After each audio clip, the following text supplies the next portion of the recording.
आदित्य और आप देख रहे हैं न्यूज 18। आज हम अपने चैनल का स्पेशल शो कहता है वोटर लेकर आपके बीच में हाजिर हुए हैं। इस समय हम मौजूद हैं श्योपुर शहर में।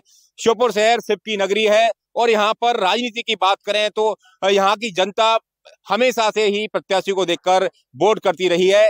आने वाले चुनाव में, ये लोकसभा चुनाव में किस तरह से यहाँ का क्या रुझान रहेगा, ये सब जानने के लिए हमारे साथ मौजूद है बीजेपी कांग्रेस के तमाम दिग्गज नेता और आमजन भी यहाँ पे मौजूद है। शहर के जागरूक नागरिक भी यहाँ पर मौजूद है जो हमें बताएंगे कि क्या मुद्दे रहेंगे और आने वाले चुनाव में जनता किसे वोट करेगी। तो सबसे पहले शुरू करते हैं बीजेपी से। चुनाव आने वाला है, लोकसभा चुनाव, क्या लग रहा है आपको, जनता किसे वोट करेगी? भारतीय जनता पार्टी पक्ष में मतदान करेगी, क्योंकि 2014 से लेकर 2024 तक भारत के यशस्वी प्रधानमंत्री नरेंद्र भाई मोदी के नेतृत्व में जो भारत का विकास हुआ है, भारत का सांस्कृतिक राष्ट्रवाद की ओर बढ़ता हुआ भारत है, मजबूत भारत है और आर्थिक रूप से मजबूत भारत है। इसी कारण आज भारत की छवि पूरे देश नहीं विदेश में भी हुई है। इस कारण पूरा देश का माहौल भारतीय जनता पार्टी के पक्ष में मतदान करने के लिए आतुर है और भारतीय जनता पार्टी की केंद्र में सरकार बनने जा रही है तीसरी बार भारत के यशस्वी प्रधानमंत्री नरेंद्र भाई मोदी के नेतृत्व में। इनका कहना है कि बीजेपी ने विकास किया है। जवाब ले लेते हैं कांग्रेस से, आप बताएंगे भाई साहब। बीजेपी कह रही है विकास किया है। बीजेपी के राज में विकास तो कहीं दिखा नहीं, भ्रष्टाचार जरूर दिखता है कि नीचे से लेके ऊपर तक बीजेपी ने भ्रष्टाचार किया है और उसका जवाब हमने विधानसभा में भी दिया है और लोकसभा में भी इसका जवाब देंगे। मतलब आप बताएंगे क्या मुद्दे हैं जो अभी तक पूरे नहीं हो पाए? लंबे टाइम से यहाँ पर विकास के वादे हो रहे हैं। 10 साल से हम लोग देख रहे हैं, जब से यहाँ के सांसद नरेंद्र सिंह तोमर बने हैं। 2 बार वहाँ यहाँ से सांसद बनने का उन्हें मौका मिला। जिस तरह से भारतीय जनता पार्टी के लोगों ने यहाँ पर करप्शन किया, भ्रष्टाचार किया, दलाली की, जमीनों को बेचने का काम किया, तमाम तरीके का वैध रेत के उत्खनन को करने का काम किया, ये सब चीजें श्योपुर की जनता बराबर देखती चली आ रही है। 2018 के चुनाव में भी इनको हमने यहाँ से 42,000 के लंबे अंतर से हराया। 2023 के चुनाव में भी हमने इनको लंबे अंतर से चुनाव हराया और अब 2024 का लोकसभा चुनाव है, यहाँ पर भी हमारे एक प्रत्याशी सत्यपाल सिंह सिकरवार का डंका बज रहा है। भारतीय जनता पार्टी के लोगों के हम पर फोन आ रहे हैं कि आपका प्रत्याशी बहुत अच्छा है, स्वच्छ छवि का है। और जो भारतीय जनता पार्टी के प्रत्याशी हैं, मेरे को उनके बारे में कुछ बताने की जरूरत नहीं है। पूरा शहर उनके बारे में जान चुका है, पूरी लोकसभा उनके बारे में जान चुकी है। हम फिर से भारतीय जनता पार्टी के प्रत्याशी को, लोकसभा उनके कैंडिडेट को यहाँ से कम श्योपुर विधानसभा से कम 20,000 से हराकर और वापस उनके गांव दिमनी पहुंचाएंगे। देखिए, इनका कहना है कि बीजेपी विकास के तो नहीं कर रही, भ्रष्टाचार कर रही है। जवाब ले लेते हैं, आप बताएंगे भाई साहब। भारतीय जनता पार्टी की जब से सरकार बनी है, जब से निरंतर विकास ही विकास चल रहा है। अपन देखेंगे कुछ ही समय पहले से अपने यहाँ श्योपुर के अंदर कोई विकास नहीं था। मेडिकल कॉलेज यहाँ पर आया है, DRDO यहाँ पर आया है, जलावर्धन योजना का काम अभी यहाँ पर चल रहा है। ऐसे कई तमाम उदाहरण है जिससे विकास हुआ है और आम जनता विकास को देखकर मतदान का प्रयोग करेगी। अभी कह रहे हैं, इनका कहना है कि लोकसभा चुनाव को हराएंगे 20,000 वोटों से। अभी तक तो लोकसभा चुनाव से यहाँ से हारे नहीं है, क्योंकि जब से मैं देखता आ रहा हूँ तो यहाँ से केवल बीजेपी की सीट निकलती आ रही, चाहे छविराम अर्गल हो, अशोक अर्गल हो, चाहे फिर नरेंद्र सिंह जी तोमर हो। देखिए, इनका कहना है कि बीजेपी विकास कर रही है और विकास के मुद्दे पर चुनाव लड़ेगी। आप बताएंगे भाई साहब। देखिए, विकास तो हुआ है बीजेपी का, लेकिन विकास हुआ है, पहले ऊंट गाड़ियों से आया करते थे, लेकिन विकास तो इस प्रकार से हुआ है कि बीजेपी के जेबों को हुआ है। और जलावर्धन की बात करें मेरे भाई लोग, तो मेरे वार्ड में, वार्ड क्रमांक 11 में ऐसा जलावर्धन का क्या आत्महत्या करने के लिए तैयार है। इतना गड्ढा कर दिया है जलावर्धन वालों ने कि इतना बहुत ज्यादा परेशान कर रखा है। जगह जगह गड्ढे कर दिए, रोडों को खराब कर दिया। 40% पैसे को ले गए बीजेपी वाले। लोकसभा चुनाव में क्या मुद्दे रहेंगे? देखो, लोकसभा चुनाव में हम शिक्षा पे और स्वास्थ्य पे और रोजगार पे बात कर रहे हैं, क्योंकि अपने 60 साल से जो किया है, जो हमने किया, जो IIT कॉलेज, जितनी स्कूल हैं, कॉलेज हैं, जो हमने खुलवाए, इन्हें क्या बताइए आप? कुछ भी नहीं विकास है। इनका कहना है कि कांग्रेस के टाइम पे विकास हुआ था। जवाब ले लेते हैं, आप बताएंगे कांग्रेस के टाइम पे विकास हुआ था। देखिए, एक शायर ने बहुत खूब कहा है कि अधूरी हसरतों का इल्जाम हम पर लगाना ठीक नहीं। ये EVM कह रही है आप लोगों से कि अधूरी हसरतों का इल्जाम हम पर लगाना ठीक नहीं।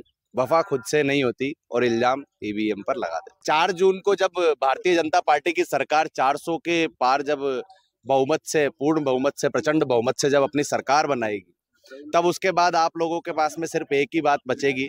जो बात आप लोग भ्रष्टाचार की आज हम लोगों से कह रहे हैं, तो आप लोगों के जब 2014 के पहले अगर काले चिट्ठे खोले जाए तो 1 लाख करोड़ और 2 लाख करोड़ के घोटाले आप लोग पहले ही कर चुके हैं और उन्हीं चीजों से उन घोटालों के बेस पे जो आप लोगों के पास पैसा है उसी के दम पर आज आप लोग चल पा रहे हैं। इसके अलावा आप लोगों के पास में खोखली बातें करने के अलावा और कुछ बचा नहीं है।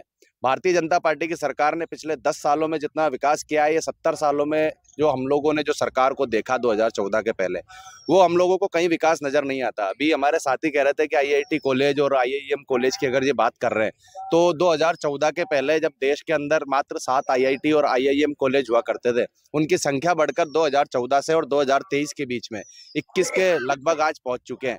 और अगर आप एजुकेशन की बात करोगे तो भारत का अब जो एजुकेशन में अगर युवा देखेंगे हम, तो भारतीय जनता पार्टी की सरकार और मध्य प्रदेश की सरकार ही हमारे युवाओं को पढ़ाने के लिए, विदेश तक जाने के लिए पैसा मुहैया करा रही है। तो उसमें भारतीय जनता पार्टी की सरकार का अहम योगदान यहाँ के युवाओं को शिक्षित करना भी है। साथ में अगर आप रोजगार की बात करते हैं तो बहुत सारे आयामों के माध्यम से, बहुत सारे लोन के माध्यम से, उद्यमी योजनाओं के माध्यम से, और यहाँ के जो लोगों को आप ये देखिए 2014 के बाद में जितने स्टार्टअप इस भारत देश में चालू हुए हैं, मोदी जी की सरकार आने के बाद में भारत देश ने जिस प्रकार से विकास को निरंतर छूते आई है, सड़कों के आप जाल को देख लीजिए, रेल को आप देख लीजिए कि किस प्रकार की बात करें सड़कों की, ऐसी कोई सड़क श्योपुर में आप देख लीजिए कि पहले हम लोग जब पाली तक जाते थे तो हम लोगों को 2 घंटे पाली तक पहुंचने में लगते थे। आज सवाई माधोपुर जो उस समय पे 4 घंटे लगते थे, आज हम लोग 1 घंटे में सवाई माधोपुर पहुंच जाते हैं। यहाँ पर युवा भी मौजूद है, छात्र भी मौजूद हैं, इनसे जानते हैं। सड़कें अच्छी बन गई हैं, क्या कहना है आपका? बिल्कुल भी सड़कें जैसी थी वैसी ही है, कुछ ही विकास हो पाया है। जैसे बड़ौदा की तरफ के क्षेत्र में चल जाइए, जैसे सड़कें थी वैसी ही है। और ये लोग बात करते हैं विकास की, कौन सा विकास हुआ है यहाँ पर? यहीं की बात कर लीजिए श्योपुर की। यहाँ में ऐसे में विभिन्न गांव बता दूंगा जहां पर अभी पढ़ने के लिए स्कूल तक नहीं है। एक लूंड गांव की स्कूल की बिल्डिंग है जिसे 4 साल हो गए डसे हुए, लेकिन अभी तक भी इन लोगों ने उस पर 1% भी फोकस नहीं किया। ये बात करते हैं रोजगार की, यहाँ पर वो वाला रोजगार है जहां पर 4-5 हजार रुपए में युवा कपड़ों की दुकान पर काम कर रहा है। ऐसे रोजगार की बात करते हैं। और इसी बीच से एक बड़ी खबर का रुख करेंगे, बात करेंगे ग्वालियर से बड़ी खबर की, जहां ग्वालियर से बड़ी खबर मिल रही है। जीतू पटवारी पर FIR दर्ज करी गई है। इमरती देवी ने दर्ज कराई है FIR। इमरती देवी पर आपत्तिजनक बयान दिया गया था, टिप्पणी का ये पूरा मामला है। SC/ST एक्ट में मामला दर्ज हो चुका है, डबरा थाने में FIR दर्ज की गई है। और आप ये देखिए कि जीतू पटवारी का हाल ही में एक बयान काफी विवादों में रहा है और इस बीच आज पूरा दिन इन्हीं के बयानों की इर्द गिर्द सियासत घूमती रही है। और अब इमरती देवी ने चूंकि कहा था पहले भी न्यूज़ 18 से कि वो इस बयान के खिलाफ मामला दर्ज करवाएंगी और FIR दर्ज हो चुकी है।